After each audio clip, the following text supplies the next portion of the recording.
TGV dont les wagons-bars sont désespérément fermés. On y dégusterait pourtant bien une petite crêpe en ce jour de Chandeleur. Il paraît que vous êtes très fort en crêpes, Sébastien. Alors, pas de jeu de mots, s'il vous plaît, merci beaucoup. Alors voilà, vous mettez des œufs, de la farine, du lait, ensuite je vous laisse décider ce que vous mettez dessus. Et avec le reportage de Zoé Pallier, on va se rendre compte qu'il y a tout de même une classique qui reste à la mode. Une crêpe préférée? La crêpe au sucre, la basique. Sucre, du sucre, citron sucre. Au sucre. C'est la crêpe au sucre. Il suffit de demander au hasard dans la rue et la tendance se dessine très vite. La crêpe au sucre est toujours une valeur sûre pour beaucoup de Français, mais pas pour Rose. Elle a osé innover pour le goûter. Chèvre, courgette et miel. Moi j'aime bien le mélange sucré-salé, du coup je me suis dit allez, on va essayer. C'était pas mal, mais je dirais pas que c'était ma préférée. Une recette qui pourrait faire saliver Bruno Huel, crêpier depuis 25 ans et lauréat du prix de la crêpe la plus originale de Paris.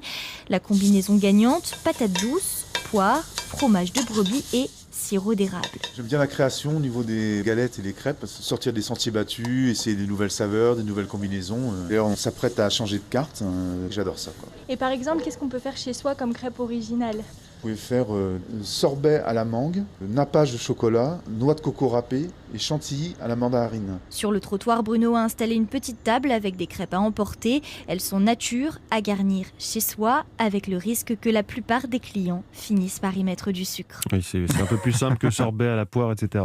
Crêpe au sucre, la grande classique. On reparlera de crêpes tout à l'heure avec mon invité inattendu à 6h15.